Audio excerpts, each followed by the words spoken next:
नमस्कार। आज हम MSD 13 में हिंदी उपन्यास स्वरूप और विकास के हिस्से में हिंदी भाषा के एक बड़े रचना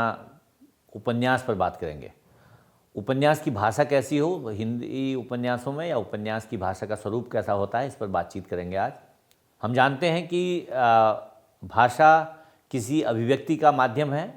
और हम अपने जीवन में प्रतिदिन अभिव्यक्तियाँ करते हैं। इसलिए जब उपन्यास की भाषा पर बातचीत करनी हो और अन्य रचनाओं की भाषा पर बातचीत करनी हो तो हमें अलग तरह से क्यों विचार करना चाहिए। आइए पहले बातचीत ये देखें कि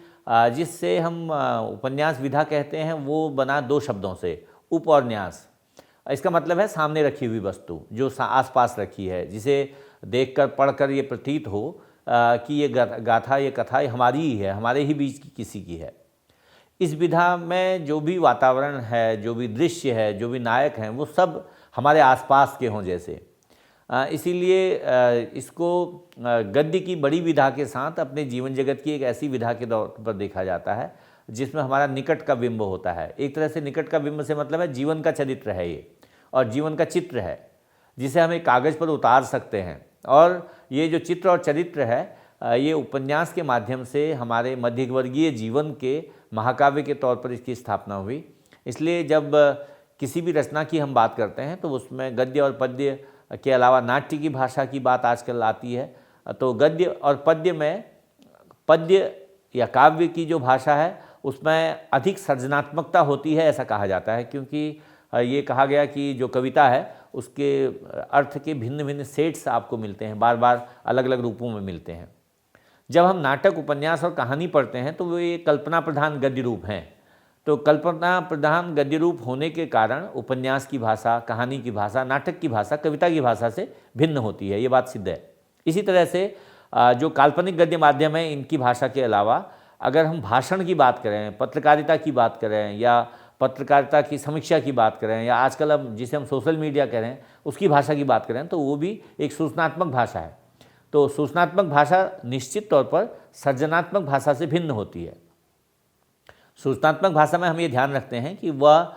एक अलग तरह से सार्वजनीन भाषा हो जिसमें अधिकांश लोगों तक बातें पहुंचाई जा सकें। लेकिन जब हम लोक साहित्य की बात करते हैं, लोक साहित्य में सभी विधाएं आती हैं, उसमें गल्प भी है, उसमें कथा भी है, उसमें नाट्य भी है, उसमें काव्य भी है, उसमें विभिन्न तरह के लोकधर्मी रचनाएँ हैं। तो वहाँ की भाषा भी सृजनात्मकता लिए होती है, लेकिन उसकी सृजनात्मकता कुछ अलग तरह की है। तो आज हम उपन्यास पर जब बात कर रहे हैं, उसकी भाषा पर जब बात कर रहे हैं, तो हमें ये समझना है कि यह एक सृजनात्मक भाषा है, ये कल्पना प्रधान गद्य है, और इस कथा को हम कैसे आगे समझें भाषा के संदर्भ में। चूँकि उपन्यास की भाषा की जब हम बात करते हैं तो उपन्यास की भाषा एक तरह से अभिव्यक्ति पूर्ण होनी चाहिए। उसमें कैसे होगी अभिव्यक्ति कि हम उसमें भाषा और शैली के माध्यम से जो चीज़ें प्रस्तुत करेंगे, उपन्यासकार अपने पाठक तक तभी तो संप्रेषित होगा जब उसकी अभिव्यक्ति कला ऐसी होगी कि वह अपने पात्रों को, चरित्रों को, घटनाओं को, स्थितियों को, परिस्थितियों को ठीक से उभार पाएगा। इसलिए सबसे पहली बात है कि उस भाषा का सुबोध होना चाहिए, होना आवश्यक है। अब ये सुबोध से मतलब है कि इसमें भाषा की जो तारतम्यता है, उसमें एक तरह से कथानक को संप्रेषित करने की जो शक्ति है, वह पाठक के लेखक तक का जो जुड़ाव है, उसके भावों और विचारों का जो जुड़ाव है, उसमें आपसी संबंध होना आवश्यक है। इसलिए हम ये तो देखते हैं कि गद्य में लोकोक्ति और मुहावरे पर्याप्त मात्रा में प्रयोग होते हैं, अलंकारिक भाषा भी प्रयुक्त होती है, व्यंजना और व्यंग्य भी उसमें होता है, बिंब और प्रतीकात्मकता भी भाषा में होती है। बावजूद उसके हमको ये ध्यान रखना पड़ता है उपन्यासकार को कि उसकी भाषा सुबोध हो, कम से कम एक ऐसी भाषा जो अधिकांश पाठकों तक पहुंच जाए। इसलिए उपन्यास की भाषा में प्रयोग की समस्या दोहरी भी है। कारण क्योंकि जो मुश्किल काम है सूक्ष्म से सूक्ष्म अनुभव को, जटिल अनुभव को दूसरों तक पहुंचाना। अब कहानी की या उपन्यास की सबसे बड़ी विशेषता ही यही है कि ये वर्णन प्रक्रिया से गुजरने वाली भाषाएं हैं, ये सूचनापरक हैं, और इसमें जो प्रकृति में सूचना या वर्णन है उसमें दिलचस्पी कैसे पैदा हो, और जो वर्णन क्षमता है उसका विकास भी कैसे हो। इसलिए जो अभिव्यक्ति कला है, आधुनिक रचनाओं में, उसमें उपन्यास में अगर इनका उपयोग करते हैं तो एक सीमा तक हो सकता है, क्योंकि मूल भाव को, अनुभव को संप्रेषित भी करना है, घटना और चरित्र की सूचना भी देनी है, और उसका जो संवेदन है उस संवेदन तक भी पाठक को पहुंचाना है। इसलिए जब हम उपन्यास की भाषा की बात करते हैं तो एक सृजनात्मक भाषा की बात कर रहे हैं, कल्पना प्रधान लेखन के संदर्भ से। लेकिन ये रचना दृष्टि का विकास कैसे होगा इसमें? जब हम रचना दृष्टि की बात करेंगे तो ये जो भाषा है और जो उसकी अभिव्यक्ति है वह हमारे लिए पहला औजार है। इसलिए हिंदी उपन्यासों में जब चंद्रकांता संतति आया, चंद्रकांता आया, या परीक्षा गुरु उपन्यास आया, अगर हम विकास के संदर्भ में अपने अपने अजनबी तक की भाषा को देखते हैं तो एक विकास है। और इसी विकास को अगर हम आगे लेकर के आते हैं कमलेश्वर तक, अगर हम देखते हैं उनका उपन्यास कितने पाकिस्तान, हम अलमा कबूतरी देखते हैं, हम आवां देखते हैं, या आज के संदर्भ से नए विषयों पर आते हुए तमाम तरह के जीवन जगत से जुड़े हुए विषयों को देखते हैं, तो हमें ये पता है कि ये जो चंद्रकांता है या तितली है या चित्रलेखा है, ये जो उपन्यास थे वो अपनी भाषा विशिष्टता के कारण विशेष लोगों में चर्चित हुए। उपन्यासों के वर्ग में हम एक ऐसे उपन्यास को भी देखते हैं जो जासूसी अय्यारी के उपन्यास थे, और उसका विकास आज के दिन भिन्न तरह के उपन्यासों के तौर पर भी हो रहा है। लेकिन जो शिक्षित मध्य वर्ग है उसके जीवन के विकास के साथ साथ उपन्यास का विकास हुआ। एक तरह से उपन्यास उनके लिए समझने के लिए उपभोग सामग्री की तरह भी हुआ, कारण कि हमारे जीवन जगत को अधिक प्रभावित करने वाली रचना के तौर पर उपन्यास में जो कथा कही जाती है, उसमें जो रचनाशीलता है, उसमें जो वास्तविकताएं हैं, उसका जो आस्वाद है, उसको जनरुचि के संपन्नता के साथ जोड़कर लोगों तक पहुंचाने का काम करता है उपन्यास। इसलिए अगर हम शुरुआती उपन्यासों में बाबू गोपाल राम गहमरी को देखते हैं और उनकी भाषा को देखते हैं तो उसमें एक अलग तरह की भाषा दिखाई देती है। और ये जो उपन्यास जासूसी उपन्यास थे उसके जो वर्णन हैं, उसमें जो दिलचस्पी है, उसकी जो सृजनात्मक भाषा का विकास है, अलग अलग उपन्यासों के माध्यम से हमें भिन्न भिन्न रूप में दिखता है। इसलिए जब हम यशपाल के झूठा सच उपन्यास को पढ़ते हैं तो हमें लगता है कि हम पढ़ तो उपन्यास रहे हैं, लेकिन उसमें सृजनात्मक भाषा के साथ साथ वर्णनात्मकता बहुत है, सूचनापरकता बहुत है। और चूँकि उसका कथानक ऐसा है, या इसी तरह से अगर हम तमस को देखते हैं, बाद के हिस्से में हम जितने भी अपने आज़ादी के आंदोलन से जुड़े हुए विषयों को देखते हैं, या आज के समय में घटना प्रधान विषयों को प्रस्तुत करने वाले उपन्यासों को देखते हैं, तो देखते हैं कि कई बार वह समाचार पत्रों की फाइल पढ़ने जैसा भी है, कई बार वह अभिव्यक्ति के हिस्से में सृजनात्मक भाषा के साथ साथ सूचनात्मक भाषा के जोड़ की भाषा भी है। इसलिए हमारे जो उपन्यासों की भाषा है वह समय समय पर बदली, और बदलने के साथ समकालीन हिंदी उपन्यासों में अनेक तरह के विषय आए। उसमें प्रगतिवादी अवधारणा, प्रगतिवादी प्रभाव, उसमें आंचलिकता के प्रभाव, उसमें सामाजिक यथार्थ के प्रभाव हमें दिखाई देते हैं। इसलिए जो अलग अलग उपन्यास हैं और जो अलग अलग उपन्यासकार हैं, उनकी भाषा को हम ये देखते हैं कि उन्होंने अपने जीवन जगत से उस भाषा को लिया। जीवन जगत से लेने के कारण ये भाषा हमारे बीच और अधिक लोकप्रिय हुई, क्योंकि जो भाषिक संरचना है उसमें कोई ऐसा हमारे पास तुलनात्मक तौर पर ये नहीं कहा जा सकता कि यही भाषा किसी उपन्यास के लिए उपयुक्त होती, लेकिन जो लेखिकीय आज़ादी है, या लेखकीय विशेषज्ञता है, या लेखकीय मर्म को समझने की जो अभिव्यक्ति को बताने की जो स्थिति है, उसमें लेखक अपने पात्रानुकूल और जो विषयानुकूल है भाषा का चयन करता है। इसलिए जो निर्मल वर्मा का उपन्यास है वे दिन, वो एक अलग तरह का उपन्यास बनकर हमारे सामने आता है, और कितने पाकिस्तान की भाषा देखते हैं तो वो एक अलग तरह की भाषा बनकर के आती है। हम अलग अलग हिस्सों में शेखर एक जीवनी के लेखक की भाषा देखते हैं तो संस्कृत निष्ठता, तद्भव, तत्सम शैली हमको उसमें दिखती है कई जगह। और इसी तरह से जब हम गोदान में देखते हैं, उसमें मेहता और मालती के संवादों में जो भाषा आई है वो संवादात्मकता, अज्ञेय की शैली, या हम कहें जयशंकर प्रसाद की शैली या हजारी प्रसाद द्विवेदी की शैली, कई बार उसके आसपास जाती हुई शैली प्रतीत होने लगती है। इसलिए भाषा के संदर्भ में रचना पर जब हम बात करते हैं तो उपन्यास में भाषा का जो आधुनिक प्रयोग है, अब आज के दिन नए उपन्यासों में उसमें भाषिक विश्लेषण और भाषिक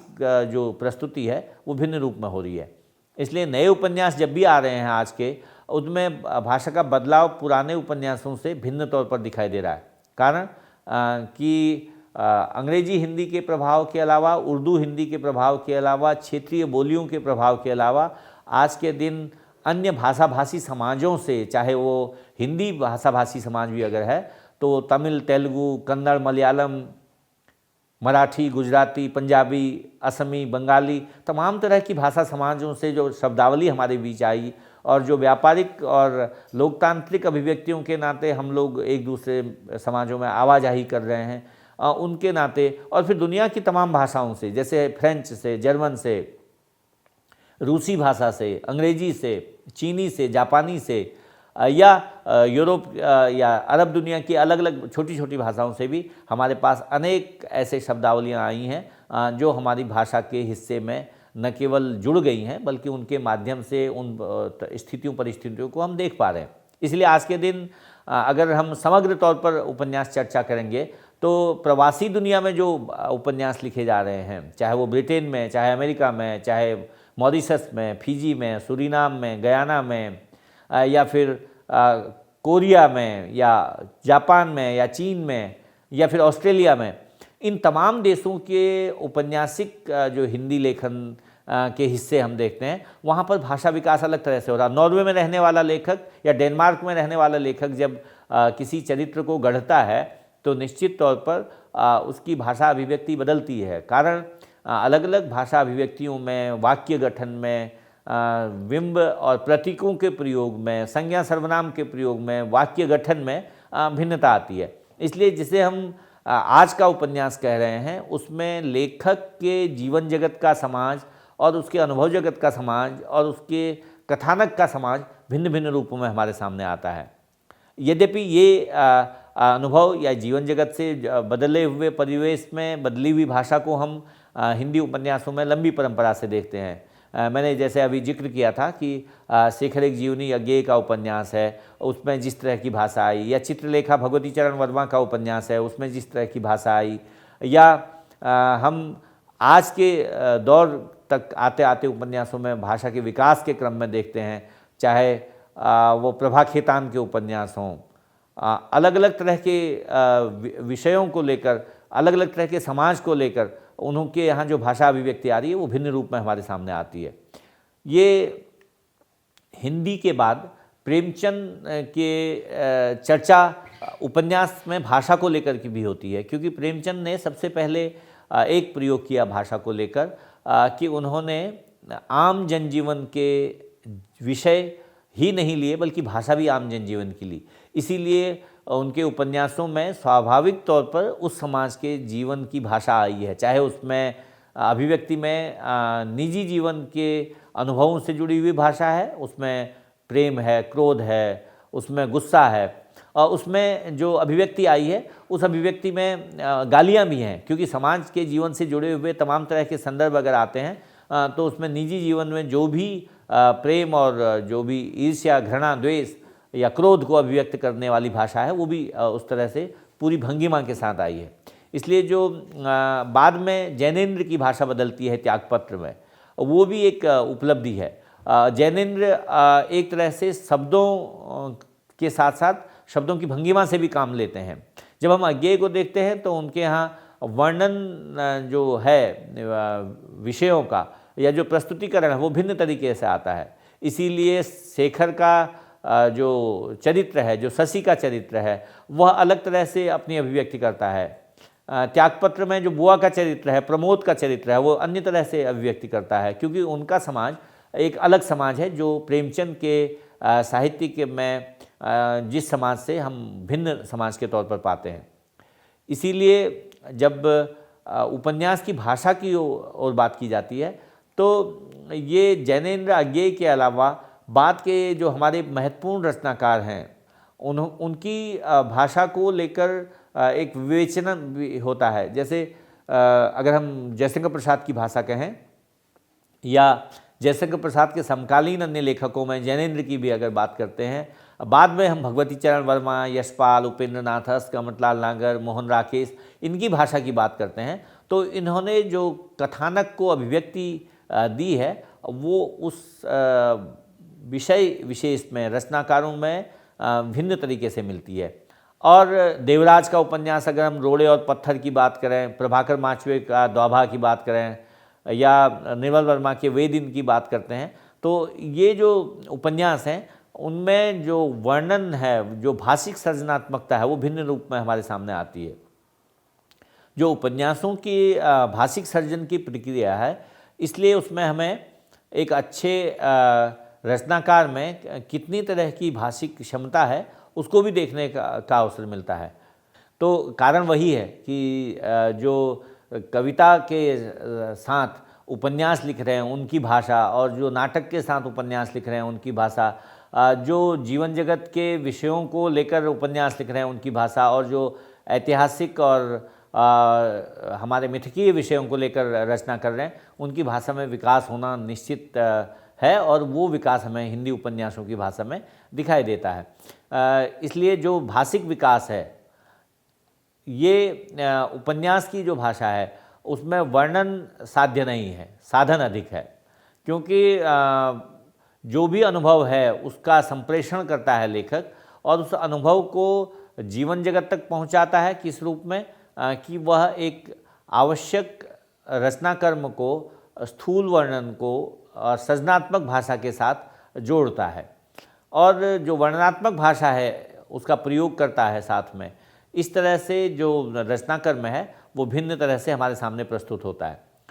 उपन्यास की भाषा में वर्णन और विश्लेषण और विवरण तीनों आते हैं, क्योंकि उपन्यास में लेखक जिस विवरण की बात करता है उस विवरण से तात्पर्य है कि वह एक एक इकाई को आप तक पहुंचाना चाहता है। इसलिए उपन्यास लेखन में जो लेखक की भाषा है वह विशिष्टतापूर्वक उपयोग कर पाए, इसकी आवश्यकता होती है। रामचंद्र शुक्ल इसीलिए जब कहते हैं कि मानव जीवन के अनेक रूपों का परिचय कराना उपन्यास का काम है, यह सूक्ष्म से सूक्ष्म घटनाओं का प्रत्यक्ष करने का यत्न करता है जिनसे मनुष्य जीवन बनता है, जो इतिहास आज की पहुंच से बाहर है। जब प्रेमचंद कहते हैं कि वे उपन्यास को मानव चरित्र का चित्र मात्र समझते हैं और उसके रहस्यों को खोलने का काम उपन्यास का मूल तत्व है, तो इसका मतलब है कि अलग अलग हिस्से में उपन्यास के लेखन को लेकर जो चर्चा हुई उसमें कथा कहना, कथा रचना और कथा लिखना तीनों की बात होती है। इसलिए जो हमारा पाठ्यक्रम है उसमें आप इस विषय पर चर्चा देखते हैं कि ये जो कथा कहना है जो किस्सागोई परंपरा की देन है, और उस किस्सागोई परंपरा में उपन्यास की जो भाषिक संरचना है उस पर व्यापक चर्चा होती है, और उपन्यास की कथा दिखाना, सिनेमाई भाषा को उपन्यास में डालना, और इस तरह उपन्यास की भाषा जो गद्य की भाषा है उसे मूल बोलचाल की भाषा के नज़दीक लाना, पात्र की परिस्थिति के अनुरूप ढलने वाली भाषा, ऐसा सृजन चाहिए होता है। हम ये भी जानते हैं उपन्यास की भाषा में लोकोक्ति, मुहावरों का प्रयोग बहुतायत होता है। अब क्यों? ये हमारे जीवन जगत के ऐसे विषय हैं जिनके माध्यम से उपन्यासकार चरित्रों को सृजित करता है, उकेरता है और हम तक पहुंचाता है। इसलिए जो देशज शब्दावली है, जो तत्सम शब्दावली है, वो पात्रानुकूल भाषा के साथ हमारे रचनाओं में आती है। जो भाषा का स्वाभाविक विकास है, जो प्रामाणिकता है, वो इसी रूप में हमारे सामने प्रकट होती है, चाहे वो उसमें वक्रोक्ति है, चाहे व्यंग्य है, वह भी भाषा का हिस्सा है। लेकिन हम ये देख पाते हैं जो विवाद एक तरह से उपन्यास की भाषा को लेकर रहता है, उसका कारण यही है कि हम जो काव्यात्मक तत्वों का प्रभाव कविता में देखते हैं वो यहाँ पर नहीं मिलने वाला है। यहाँ पर भाषा भिन्न रूप में हमारे समक्ष आएगी। मैं उपन्यास की भाषा की सृजनात्मकता पर बात कर रहा था। तो जो सृजनात्मकता है उपन्यास की भाषा की, वो वर्णनात्मकता से प्रभावित होगी। उसमें व्यापक परिवेश और विविध तरह की परिस्थितियों का, घटनाओं का, पात्रों का चित्रण होता है, और जो अनुकूल भाषा होती है पात्रों की, जो कथा प्रवाह के अनुसार चलने वाली भाषा है, जिसमें एक तरह से जो गति है, जो तनाव है, जो संघर्ष हैं, उनकी अभिव्यक्ति होती है, ऐसी उपन्यास की ऐसी भाषा से निरंतर बदलाव आते रहते हैं रचनात्मकता में, क्योंकि उपन्यास की लय टूटती है अगर कोई लेखक किताबी भाषा का प्रयोग करेगा। आप ये इसका प्रभाव देखते भी हैं कि जब हम किसी सीखी हुई भाषा में या समझी हुई जो देर से सीखी भाषा है उसमें कई बार वाक्य गठन में जो कमियां पाते हैं वो ऐसी रचनाओं में आ सकती है। इसलिए उपन्यास में जो वर्णन, विश्लेषण और विवरण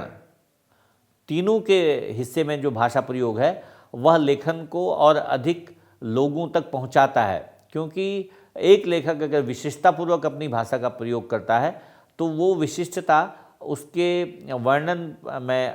आती है, उसके लेखन में आती है। इसलिए रचना क्षेत्र में अनेक तरह की चुनौतियों का सामना लेखक करता है,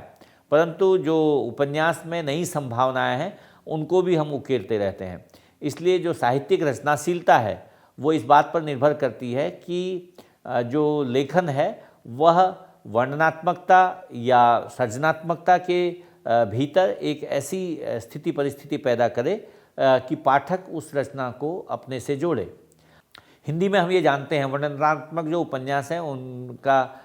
काफ़ी अधिक लेखन हुआ है। वर्णनात्मकता विकास गति को आगे बढ़ाती है और इस वर्णनात्मकता के माध्यम से उपन्यास का कथानक आगे बढ़ता है, लेकिन जो भाषिक संगठन है वह कई बार वर्णनात्मकता में कमज़ोर हो जाता है, क्योंकि लेखक की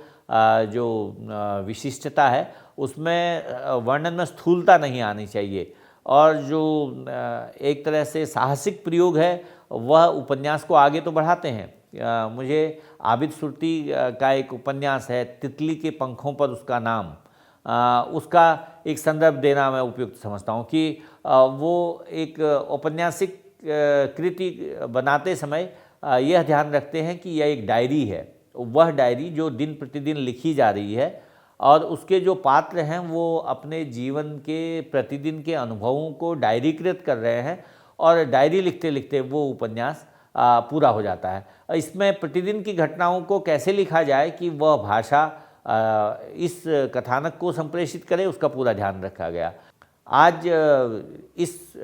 कक्षा में हम लोगों ने हिंदी उपन्यास के भाषा गठन पर बातचीत की। निश्चित तौर पर कोई भी रचना जिसमें उपन्यास है, कहानी है, जो कथा संदर्भों से जुड़े हुए विषय हैं, जिसमें नाटक या एकांकी भी आता है जहाँ एक कथानक को हम गद्यात्मक भाषा में प्रस्तुत करते हैं, इन सब में भाषा को लेकर विशिष्ट उपलब्धि यह है कि आप उसके वर्णन में, उसके विश्लेषण में और उसके कथन या उसके संवाद के प्रस्तुतिकरण में ये सावधानी रखते हैं कि पात्र अपनी सजीवता के साथ, अपने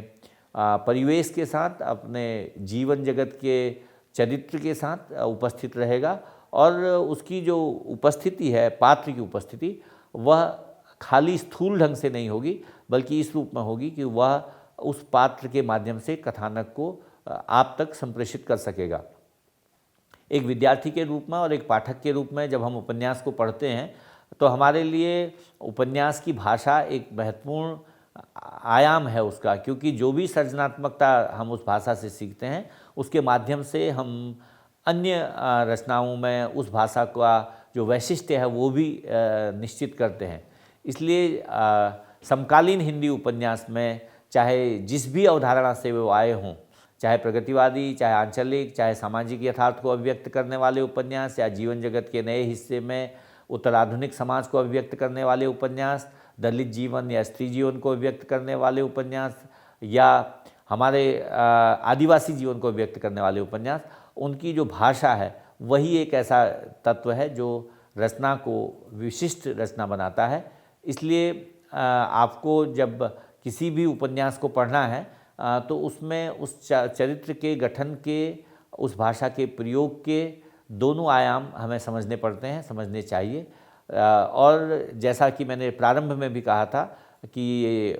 काल्पनिक गद्य माध्यम है उपन्यास, उसमें कल्पना प्रधानता के साथ सृजनात्मक भाषा और सूचनात्मक भाषा दोनों का प्रयोग हो रहा है। तो ये हमारे लिए एक विशिष्ट प्रकार की रचना है जिसमें हम महाकाव्यात्मकता तो तलाशते हैं जीवन जगत की, लेकिन वास्तव में वह एक विशिष्ट कृति बन जाता है जब वह प्रारंभ से अंत तक पहुंचता है और आपको एक नए संवेदनशील जीवन से, समाज से जोड़ता है। आपके इग्नू के पाठ्यक्रम में जो पाठ्यक्रम में उपन्यास हैं उनको जब आप पढ़ेंगे तो हिंदी उपन्यास की भाषा, जिसमें हम कहते हैं सृजनात्मक सूचनात्मक भाषा प्रयुक्त हुई है, उसका विकास देखेंगे और संस्कृत परंपरा से लेकर आज तक की जो भाषा विकास है उसका विविध रूप में विकास इन उपन्यास की श्रेणी में या सरणी में आपको मिलेगा। बहुत धन्यवाद।